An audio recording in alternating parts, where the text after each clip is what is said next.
Live from News Channel 8, this is Toyota Sports Talk with Glenn Harris.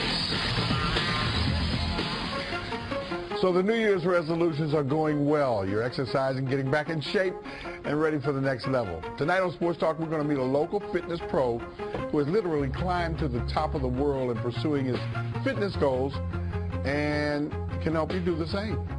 How you doing, everybody? And welcome to this edition of Sports Talk. I'm Glenn Harris. Thanks for joining us. Another Health and Fitness Friday, and do we have a guest for you? He's the author of 12 Weeks to Reaching Your Inner Everest and Getting into the Best Shape of Your Life. We're joined by local fitness pro and mountain climber, Sean Burch. Sean, how you doing? I'm doing good, man. Thanks for having me on. I appreciate it. From right in the area. Born and bred, Northern Virginia. Yeah. And all the mountains you climbed, did you think you were going to climb? I mean, this is amazing, man. Now, you're talking to a real rookie here. Now, I've been doing this show a long, long time. And I've had some guests on that I was like, man, what am I talking about? I tell you what, you're going to tell me what you're talking about. You're a mountain climber, man. Yeah, high altitude mountaineering. I like to go really high, 8,000-meter peaks and things like that, yeah. Some of the big mountains, too. Some of the biggest mountains, the biggest mountains in the world, yeah. Two of the biggest mountains in the world I've been fortunate enough to climb, as well as other peaks around the world, yeah. You scared? No, you can't be scared, because if you're scared, you're going to die. Right, so you have to be very confident when you go in there and climb. Right, that's right. That's with everything you do in life. And it's funny because some people might not have known. They say, well, he's not scared, but you get a little nervous sometime, I guess. Yeah, well, I'm scared of heights. Yeah. So that has a factor when you're trying to go up Everest. You're trying to go over these big crevasses and things like that. Mount Everest. Explain that, man. How big is that? It takes about 2 months to do. And I was climbing by myself, and I was on a local permit, so I was trying to go the cheapest way possible because there's a lot of guys who go there and they got a lot of money and they have Sherpas drag them up, but I couldn't afford that, so I wanted to kind of go on my own means and climb by myself. But it's a long process, going up, going down, going up and going down, and then hopefully the weather window will be good and you have a chance to get up there and try to summit. How does that help your health and fitness overall? Oh, it's great because you're building more red blood cells in your body because you're at such a high altitude. So when you come back, you're in freak shape. Yeah. But when you get there, you got to acclimatize slowly. So you hike up. It takes about 2 weeks just to get to base camp. Yeah. And from there, it takes probably about 2 months. How many calories do you eat a day before you do As much as you can put in. Yeah. When I went from the base camp on my last... You burn it right up. You burn it right up. Base camp to the summit, back down 5 days, I lost 25 pounds. So it just kills you. It kills you. Jeez. It kills your body. I wouldn't even know how to even start climbing a mountain. I mean, it's amazing, man. It's amazing. How would you even start doing it? Well, you start on lower peaks. I started climbing peaks in the lower 48, and then I found out I was pretty good at it. So then I went to South America and climbed a bunch of peaks.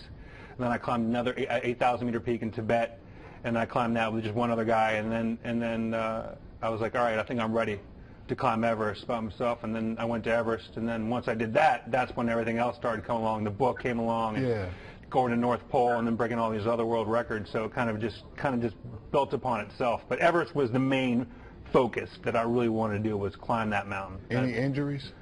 Yeah, I've had frostbite. This is actually left over from Mongolia. This is the last little bit, but I'm not going to lose any fingers. And I've had some... I see you got a mark on your finger. Yeah. It gets black. It burns. It's like frostbite. It's just like that's going to fall off, right? No, this won't. I thought it was going to fall off, but you just got to wait and see. God. And hopefully you just keep working your fingertips and it doesn't fall off. But it's really sensitive, and you can tell it's bright red, and it's got scars all over it from all the different mountaineering. That's just healing now. I mean, it's just healing now. Yeah, from my trip to Mongolia. Woo. I just got back. So. Yeah. I mean, when you go to these places, do you think of, am I going to ever get back? I mean, because I know you don't think about it. Yeah. I mean, I'm talking. I'm a baseball player. I'm thinking about, well, I'm not ever going that high. Yeah. If I'm in a stadium, I might look over. But I mean, it's just amazing for you to be just freelancing on that mountain. What kind of disciplines do you have?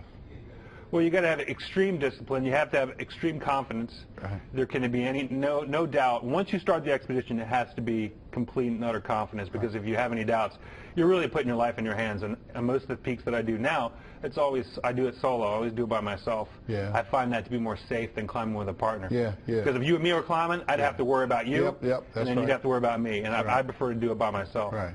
Now let me see your fingers, because they're just healing up. Yeah, but see how they're all healing up right now. But they're extremely sensitive. I just took off my gloves when I came in the studio. Man, good gracious alive. Do you have to have your hands? Do they have to be a certain size or anything to grip or whatever? No, you don't really. No, not at all. I mean, the toughest thing to do is to get frostbite, because then you can't. Your fingers. I couldn't feel, like this last trip in Mongolia. I couldn't feel my ice axe. Right. So I didn't know whether or not. Actually, I had it in my hand. Sometimes I lost my trekking poles because I just couldn't feel them. You ever panic? Panic? Yeah, I mean, I know you say, if I panic, I'm going to get killed, but I mean... Oh, yeah, man. I've had a couple things where I've gone, I've had a couple, OS, that kind of thing. But overall, I've been in avalanches, I've fallen in crevasses. And when these things happen, did you say, I know you got your son here tonight, you probably look at him and say, you know what? I almost didn't see you.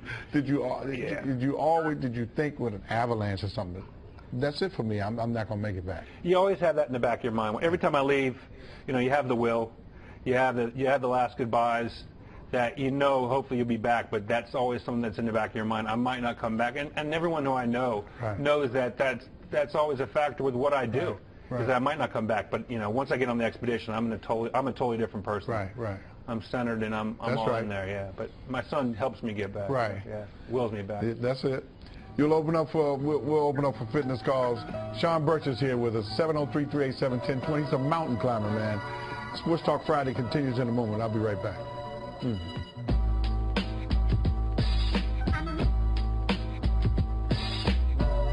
This Friday with Master Fitness Consultant and author Sean Burch. What is hyperfitness? Hyperfitness is a concept I came up about 15 years ago, full body functioning workout. And I was being interviewed actually by a writer for the Washington Post magazine, and she says, "This is not extreme fitness. This is unbelievable hyper fitness." And I go, "Whoa!" I said, "Can I use that?" And she's like, "Yeah." So then I trademarked it and started pushing the hyper fitness brand because that's what it was. It was get excited about fitness. Yeah. Make fitness fun, make it innovative, make it new, make it exciting. Now don't do 10 exercises, do 400 exercises, do 1,000 exercises. So it makes it fun, because exercise is tedious. If it was enjoyable, everyone would be great shape. What does a person do to get in the kind of shape that you? How old are you now? I'm in my 40s. Okay. Yeah. You would say. He said, "Wait, he said 48, and I'm still climbing." No. I'm in my 40s now. Yeah. Okay. All right. That's cool. And so, I mean, how do you help other people get in the kind of condition that you're in? I just kind of take along for a journey. You have to have a goal. That's the biggest thing. That lose the 5 pounds, is an admirable goal. But to me, it's always like, okay, you'll lose the 5 or 10 pounds with me when you work out with me. But then what? Then what are you going to do? Right. And most people haven't thought about that. You got to have a goal, a real goal, something you're really passionate about, and then use that as a way to motivate yourself to exercise. And it's it's exercise, nutrition, and it's mental. I mean, that's everything. I mean, mentally is what I'm able to do what I do. Yeah, no question. It's not physical fitness. I mean, physical fitness is a crucial part, but there's a ton of people in better shape than I am. Yeah. But I will myself to do everything I set my mind to. Yeah. And that's a big component of anything you do in life, whether it's doing your own business, establishing being at the office, being the best husband you can, being the best wife you can. It's all there, It's funny that you said that, the husband-wife thing. Yeah. We do, You do the best you can. That's right. Do the best you can. Sometimes it doesn't work. That's right. Just do the best you can. That's right. Yeah. That's right. Oh, man. Yeah, think about that one. That's right. I got to think. Everyone, That's right. A lot of us have to think about that. The main thing is that we were fortunate enough to have children. That's right. And you look at them grow up, and you live with them. My son's 40 now. My daughter's 37 years old. And to look at them and say, they're actually helping me now, it's amazing, man. And injuries, have you really been knocked down with a bad injury? That's what my physical fitness program about. I've never really been injured besides mountaineering, besides the frostbite and things like that, little things, but I've never been taken out for a year at a time or something like that because I do this full body function exercises and things like that. So that's you're doing jumping jacks here? No, that's in Tibet. That was just me being excited.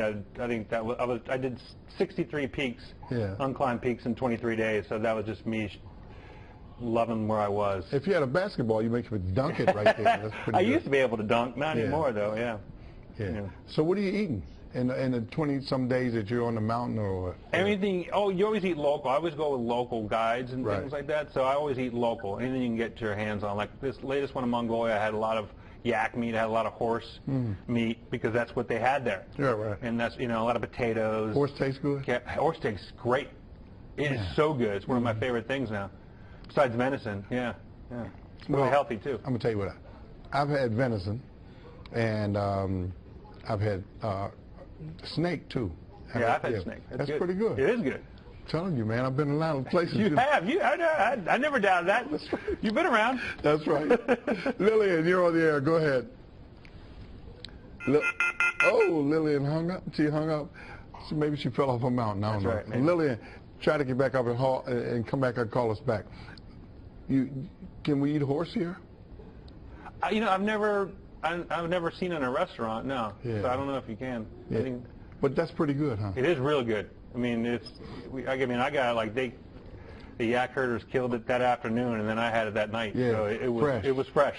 Yeah. That's the most organic as you can get. Yeah. Or were you so hungry you said, "Hey, I'm eating this"?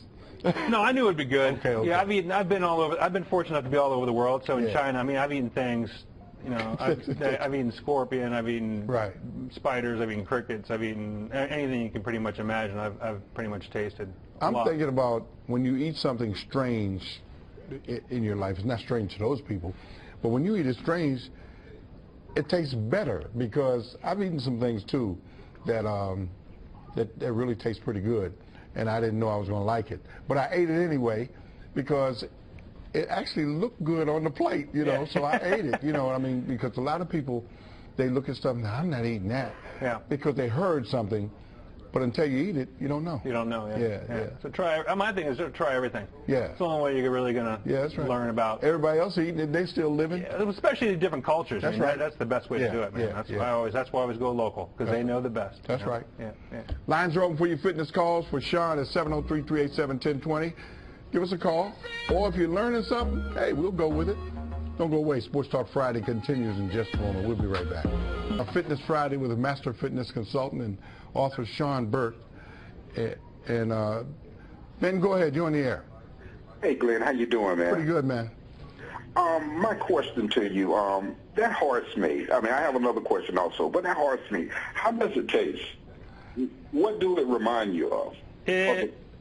A little bit of, if you had venison, a little bit like venison, a little bit like ostrich, if you've had ostrich.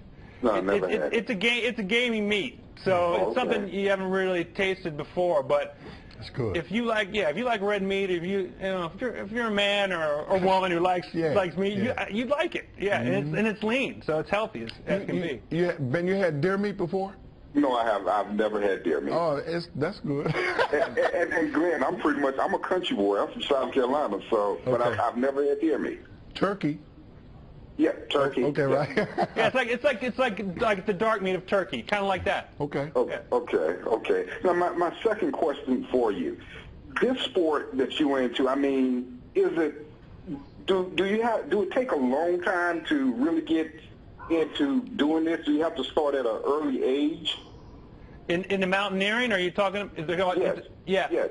No, I started actually late. I started when I was 29. So really? Yeah, I started real late. It was with high altitude and mountaineering. It's more your physical fitness and your will, your mind, how bad you really want it, and then and also get on as many peaks as you can to train, and then keep going higher and higher and higher. If your goal is to climb high altitude mountaineering peaks, like Everest or another 8,000 meter peak, yeah. Ben, are you thinking about something like this? No, sir. Okay. But hey, it's good to ask questions because I don't have a clue. But I'm asking him, and in all the years I've done this, man, I've had people on that I didn't know what they did. You know what I mean? I've seen it and all that, but man. Thank you for calling, man. I appreciate your interest, man. Take care. What's your next goal? You know, it depends a lot on sponsors and things like that. I'm working on getting my own TV show right now. I did a show with National Geographic last year, but I won the show, so they wanted me back this year, and there's really no point in going back. So I'm trying to work on my own show, but then in the meantime, try to get another expedition going. And I'm also a motivational speaker. That's always good. Yeah. What are you doing here? That was just on I just did a world record across Nepal. And on the way back, there's a program called the Little Doctors Program in a little village near Humla. And that was in the school. And I met with all the children in there, and we were just taking photographs, and they were telling me about their program there. You know the thing about doing what you do, in those countries, that is a major thing. Climbing a mountain. I mean, here in the United States, I mean, they have mountain climbers, of course, you want. But I'm just saying, it's not as big a deal. No. But when you go away like this, it's really a major accomplishment.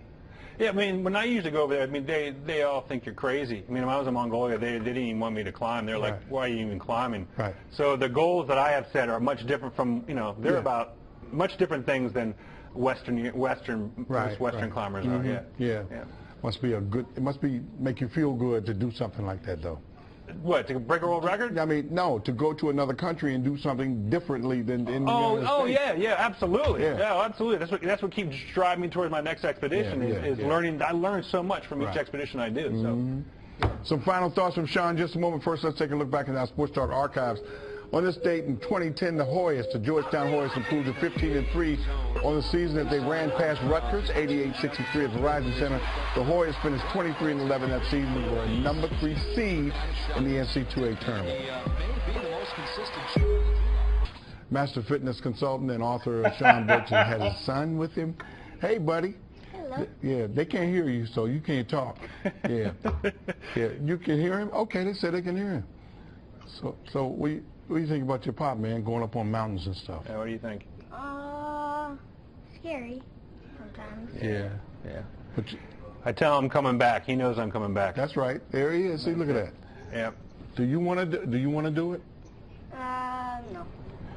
Not right now, you know. Yeah. What do you want to do? Right now I want to be a coder. A what? A coder. What's that? You code programs and stuff like that. Yeah. I told him, I said that's a real job. That's a real job more than daddy's. When me and your dad were growing up, we didn't know anything about any coders. No. I still don't know anything about it. Hey man, it's a different world, man. That's right. Growing up, man.